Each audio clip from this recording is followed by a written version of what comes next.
Good morning, everyone. Hello and welcome to Maker Mornings with Meg. This is our Thursday edition, aka happy pre-Friday to those of you who are, of course, excited about the weekend, which it is Thursday. Oh my gosh, yes. So we have a project to share today that is our fourth and final of the Desert Details feature. So featuring the Desert Details stamp set and coordinating dies, which are, well, I'll show you the paper later if I can pick it up off the floor. But there are the dies that go along with the stamp set. So really pretty options. And I hope you guys are excited about this. I've gotten a lot of comments like, oh, I wasn't excited about these things until about this stamp set until I saw the video. So believe me, I know how that goes. So if you're here this morning, say hello, drop a little comment so I know you're there. And we are going to get started. So today's project is one of the four projects, like I said, for the LovenStamps Monthly Tutorials, and actually one of the card kits that you'll get if you place an order that's at least $50 in my online store this month. So I'm gonna switch cameras here and get started showing you guys this project. It's a very simple card. It's a no fuss kind of layout, but that is absolutely perfect, I think, when the stamp set is beautiful, when the artwork is gorgeous and there are you just want to feature the beautiful artwork. So the colors, the art, all the things. And yes, I did wear colors today to match our card. I know, what can I say, right? All right, so let's switch our camera over here and we will get started and get that out of the way. Okay, so like I said, our colors for today are Cajun Craze, Petal Pink, and Gray Granite. And they're all featured with the cards this month. Let my dog outside. Wherever you are, I hope you are warm. We have such crazy temperatures right now and snow all over the country. So we're pretty lucky today. We have beautiful sunshine. So we're going to feature the velvet ribbon. We are going to feature the faceted gems, all the things from this suite. Here is the designer series paper. We're just going to use a small piece of it, but the papers are gorgeous. And of course, you've seen some of the other projects that I've shared with this suite that really feature some of these other papers too. And then we are going to use, because I love it, the dry brushed paper. And this is the beautiful dry brushed paper with the gold foil from the same suite. So the supplies are all listed in the video description. If you need any supplies, you can check those out. So, all right, so getting this stuff out of the way, let's go ahead and get stamping. And good morning, Kathy and Trish and Elaine, Margie, Betty. Oh, wow, Sue, we got a whole crew this morning. Carol. It's kind of fun to know that we're getting together from all over the country. So I love it when people leave comments later too. All right, so we're gonna go ahead and stamp with our main image here. We're gonna get this kind of cut out, and there's through the magic of television, you've already seen it. We're gonna go ahead and stamp this in Petal Pink. It is absolutely beautiful, and I love just a little stamping tip. When I stamp, I just hold my stamp down on the paper for an extra second. It's not gonna hurt anything, but it sometimes just really helps to press that ink in. When you have a really detailed image like this, it helps that transfer happen, so you just get really nice results. And then, of course, we're gonna take our coordinating die here and go ahead and layer this over the top like this and cut it out. And through the magic of television, we have our pretty flowers. So when you get your kit, you'll have a flower die cut, but you'll have to stamp it. And I find that the easiest way to do that, so you're gonna provide your own inks and stamps, is you're going to go ahead and ink up your stamp and then take your paper and lay it down on top. And then I just like to use another black to press it down to make sure that that's good. But reverse stamping can work really well on pre-die cut images. All right, let's bring in our piece of Cajun Craze here now. And we're going to go ahead and stamp across the background of this. And we're gonna give it just a nice coverage here. So when you do this, it's almost like making your own designer series paper. Which can be a really great trick to have in your stamping arsenal. I just got ink all over my fingers, so let's go ahead and wipe that off. Good thing for stamping chamois. And I'm gonna move some stuff out of the way because when you're stamping your own like background paper kind of look, you want your images to go off the edges of the paper. So you don't want them to just, you know, be limited to the narrow like edges of your actual paper. Hey, Terry. Hey, Kelly. So I am stamping kind of randomly and kind of not. So what I do is I generally think in triangles. So if these three here or these two here form a triangle, I'm going to put my next one here to finish off the three sides of that triangle. And for each one, I try not to get them on the same vertical or horizontal line so that there's a little bit more motion to the paper. Okay. So let's see, there we go. So yeah, this one, this and this kind of line up, but these two don't. So you just kind of keep things moving around. And then we are going to need a little strip here for our greeting. So let me grab a piece for that and we'll go ahead and stamp that now. And I think for this one, I'm gonna go with Let the Fun Begin. Just a fun kind of uplifting card. And I totally missed that stamping right there. So I'm gonna flip it over. This is why I use little scraps and I did it again. Okay, I clearly don't know where the stamp is. So let's try again. So save all. Here's my paper here. See all these pieces here that I've been saving? This is the offcuts of making the layers and stuff. So when you save those, then you know that you will have a good source for, there we go. Oh, that's a little high. Let's see, I'll do one more. Oh, that's a little high too, man. So today's video is all about Meg stamping Let the Fun Begin like 16 times. So for those of us who have ever felt like, oh my gosh, I have to stamp something a billion times before I get the one I want, let me just assure you that that happens to all of us. So, okay. So now we've got our greeting and we have our paper here. So this is cut down to 4 inches by 5 1/4 inches, and it's going to fit on the front of our folded card here, like so. Now, this is color and color, and if you wanted to save paper, you could just stamp right on here, but I really like that extra texture layer that you get from that shadow that runs around the edge of the card. So we're gonna go ahead and pop some Stampin' Dimensionals on here. And there we go.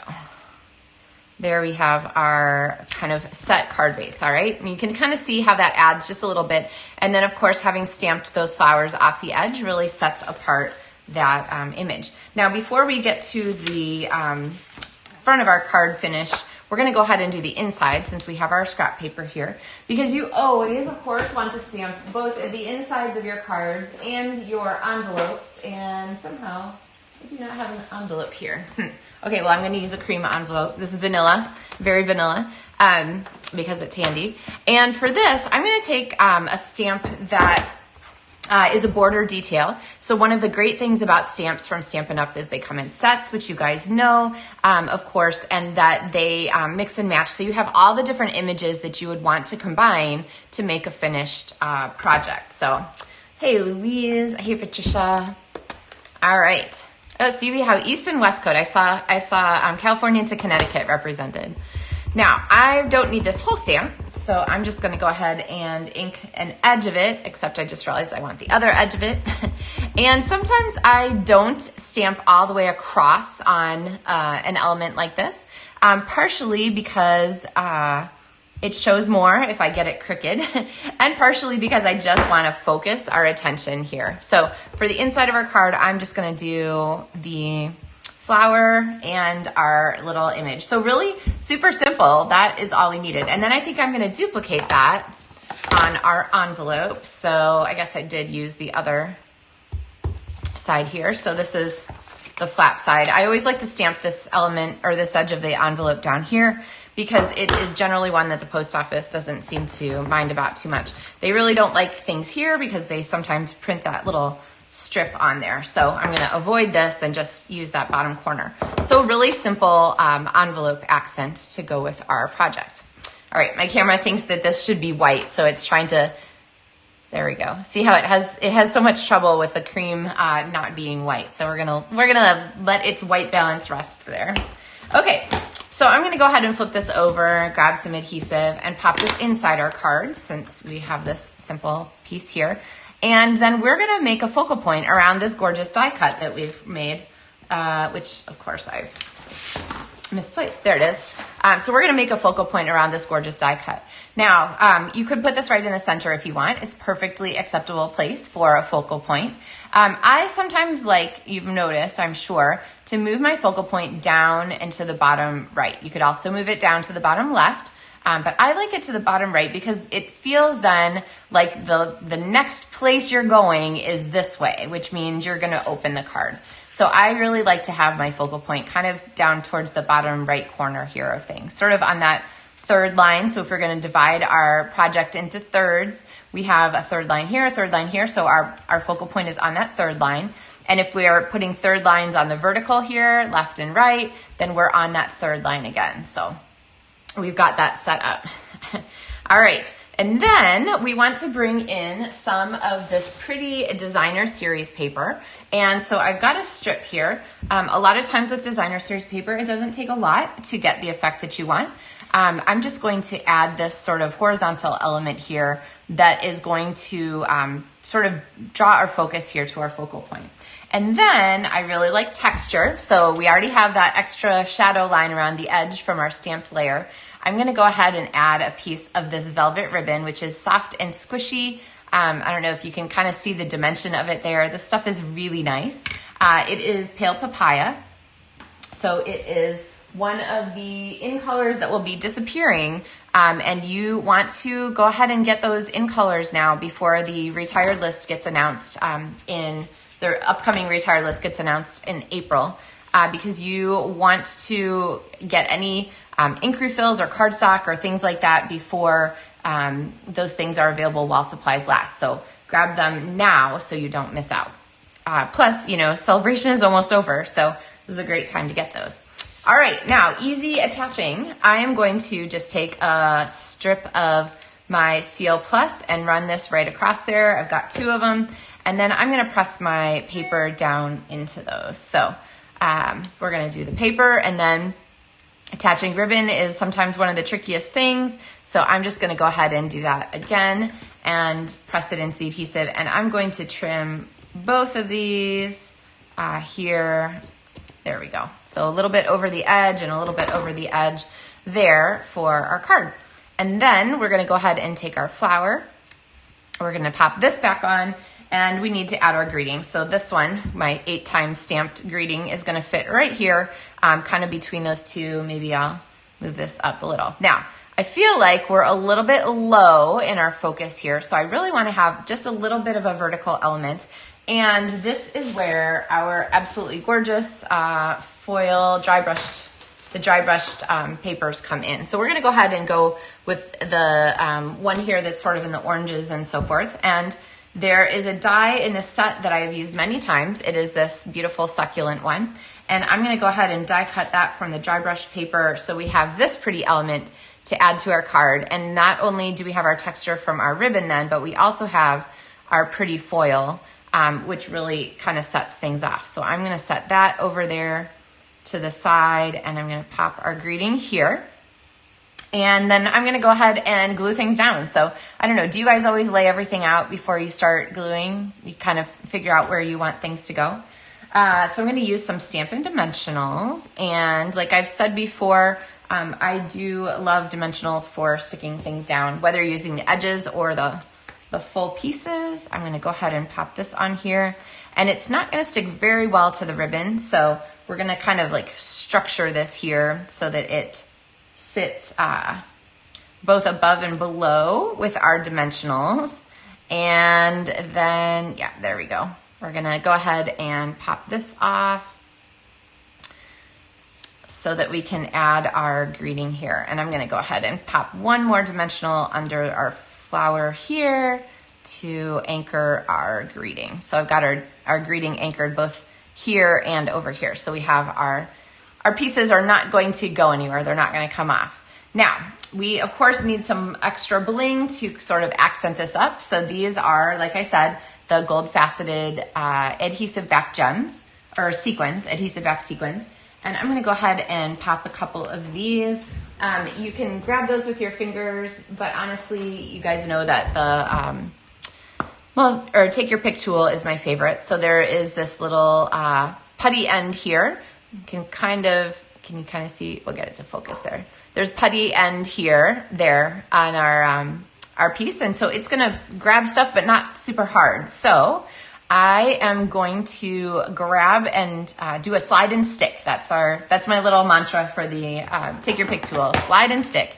So I'm going to press down, I'm gonna slide, and as I slide, it lifts up a little bit, and so then I can stick it down on my project. Now, depending on how much adhesive you've got on there, oh geez, too much apparently, get an extra off. You may need to use a fingernail or something to get it to stick to your paper again, but I'm gonna slide and stick, pop one down here. So we have our motion kind of moving with our project, and then maybe a bigger one, slide and stick there. Groups of 3 are good, groups of 5 are good, groups of 2 kind of, or 4, the even numbers, I think they kind of like focus your eye. You're like there and there, there, and they go back and forth. With the triangle, things just keep moving around. And we've now kind of moved our focus with this back on let the fun here, as opposed to like without those sequins. Here, I'll cover them up. We're kind of like the whole thing is kind of equally important, maybe a little bit with the gold over here, but also begin right in the middle of that flower. But when we take our fingers away and you can see those sequins, now we've really moved the focus back this direction. So I don't know, maybe you leave me a comment if you're like, no, I don't think so, Meg, you're making it up. But that's how I feel about it. So anyway, thanks, Annie. She says she likes the teaching style. All right. And Betty said, oh yes, the paper, and she struggles with too much foil. Yeah, just a teeny bit of this really goes a long way. So let's look at a couple other cards here where we featured it. This card right here was one of our earlier videos here. And you can see just this little strip of it is what I used here. And then on the inside, just this little bit of it over here. A little goes a long way. And you'll see, like I used the sequin again here, which really helped to kind of draw your focus. Otherwise, without this sequin, here, I'll cover it up. There's stuff going on in the middle, but ding, ding, ding, ding, ding, this really draws your attention over here. So remember to kind of add a little bit of extra to keep your eye moving, okay? So there was our tunnel card. If you haven't seen that video, make sure you check that one out. And we had our, let's see. Oh, this isn't the card. No, there it is. 1, 2, I'm missing a card. Well, here's the other one. Now this one did use quite a bit of the foil paper, but we really covered up a lot of it with our large accents here. So this one was another great way to use that foil paper. So there's that. And these video tutorials, if you really like printed things and you're not ordering from me this month, you can get the tutorials for these with pictures and directions and everything on my Etsy shop, which is LovenStamps Card Mart. So it's also linked in the video description. And those are a printable 10-page PDF tutorials set where you can get the directions and pictures and step-by-step and so forth. And then we had one more card, which, oh my gosh. Oh, okay. This is why I couldn't remember, like trying to picture a card. This was our 4th card for this month, which also used a little bit of that paper. So just like this little bit, right, Betty? And then also had the extra little gold accent, and then we used a little bit of paper there on the inside too. And then see my favorite little accent there. So I used it on this one too. I just think this is such a great die set. And then sending warm rays your way, which we could all use some warm rays. So, all right. So those, let me switch back here, are our projects for the tutorials for the month of February. And I will be back on Tuesday with another Maker Morning with Meg video and a non-desert detailed project to share with you guys. And then we'll be kicking off March with the new round of March tutorials. So Betty says, I've changed her mind about foil. Well, good. I'm glad you're a fan now. Enjoy it. It's fun. Just like think about it like a sequin size almost. Like little pieces can make a really big deal. Also, sometimes you can put it behind stuff. Let's see here on this card, we see how we have that little detail there in the background, and this one too. You can put foil behind layers sometimes to have it show through and give you a little bonus without having too much power over your card. So, all right, well, I hope everyone has a wonderful pre-Friday. That's what we call Thursday here at Make Your Mornings with Meg. And I will look forward to seeing you again on Tuesday. So happy stamping, anyone. If you need any supplies, the link is in the video description. So thanks for supporting my channel, and I will see you on Tuesday. Bye, everybody.